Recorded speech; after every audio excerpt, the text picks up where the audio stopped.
YS మరణంపై అనుమానాలు కాంగ్రెస్ లో షర్మిల చేరిక వెనుక చంద్రబాబు ఉన్నారన్న సజ్జల కామెంట్లపై స్పందించారు టీడీపీ అధినేత చంద్రబాబు. అబద్ధాలు చెప్పడంలో వైసీపీ నేతలు ఆరితేరారని ఆరోపించారు. ఇద్దరు నేతలు ఏమన్నారో బిగ్ ఫైట్ లో చూద్దాం. ఆ రోజు నుంచి రాజశేఖర రెడ్డి గారి మరణం మీదే డౌట్స్ ఉన్నాయి కాంగ్రెస్ దానికి సంబంధించి. దాని తర్వాత వచ్చిన పరిణామాలలో జగన్మోహన్ రెడ్డి గారి మీద పెట్టిన తప్పుడు కేసుల్లో కానీ ఇటు టీడీపీ కాంగ్రెస్ కలిసే చేసాయి.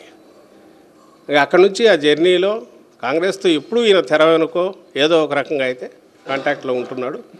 ఇప్పుడు కొత్తగా దానికి మళ్ళీ ఇంత జీవం పోసి జగన్మోహన్ రెడ్డి గారి మీద దుమ్ము ఎత్తిపోయించడం ఎట్లా, లేదా ఏదైనా ఓటు ఏదైనా ఉంటే కొంచెం లాగ్గలమా అని ఒక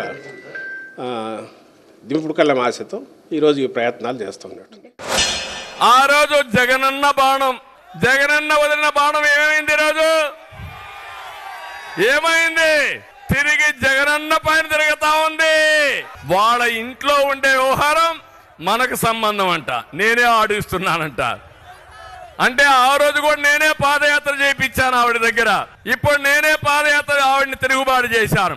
అంటే సిగ్గు ఎగ్గు లేకుండా చెప్పిన అబద్ధాలు చెప్పకుండా కళ్ళార్పకుండా అబద్ధాలు చెప్పే వ్యక్తి ఈ జగన్మోహన్ రెడ్డి అని చెప్పి కూడా నేను మీకు తెలియజేస్తున్నా. ఆ రోజు రిలయన్స్ మీద వైఎస్ఆర్ ను చంపింది రిలయన్స్ అని దాడులు చేశారు, జ్ఞాపకం ఉందా మీకు? అప్పట్లో తర్వాత ఏం చేశాడు? రిలయన్స్ అధినేత వస్తే నత్వాని వాళ్ళ మనిషికి ఎంపీ రాజ్యసభ ఇచ్చాడు, జ్ఞాపకం ఉందా మీకు? అది విశ్వసనీయత.